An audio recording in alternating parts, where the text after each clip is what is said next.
পুরো social media Ghibli হওয়ার পর আমার মায়ের অবস্থা। সারাদিনের কাজ শেষ করে এই এখন বসলাম, দেখি একটু সিরিয়ালগুলো।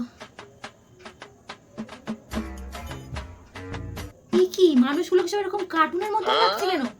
নিশ্চয়ই এই মেয়েটার কাজ। আমার সকালে ফোনটা নিয়েছিল, নিয়ে এইসব করেছে। মানু, এই মানু, কি হয়েছে বলো?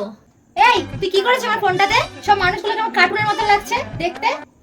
ও এটা তো গিবলি আর্ট। কি গিলবি? কি গিলবি? তুই যা পারিস গেল, আমার ফোনটাকে এরকম করেছিস কেন? সকাল থেকে খেটে খুটে এসে ফোনটাও দেখতে পারবো না নাকি? আমার ফোনটা ঠিক করে দে তুই। এখন সবাই করছে এটা। এটা একটা মানে কি বলতো অ্যাপ। এখান থেকে মানুষের ফেস গুলো দিয়ে এরকম কার্টুনের মতন করে দেয়। দেখো অনেক সবাই করেছে। হ্যাঁ ভালোই লাগছে বেশ কার্টুন বলে। এই আমাকেও বানিয়ে দে, ভালো লাগছে। আচ্ছা ঠিক আছে, আমি তোমাকেও একটা এরকম বানিয়ে দেবো, দেখবে কত সুন্দর লাগবে। এই দেখো তোমার এই ফটোটাকে,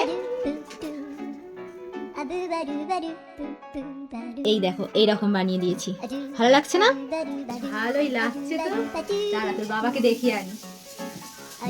A few moments later. এই মানু, তোর বাবা বললো তোর বাবার ফটো দিয়ে একটা এরকম বানিয়ে দে কার্টুন। আবার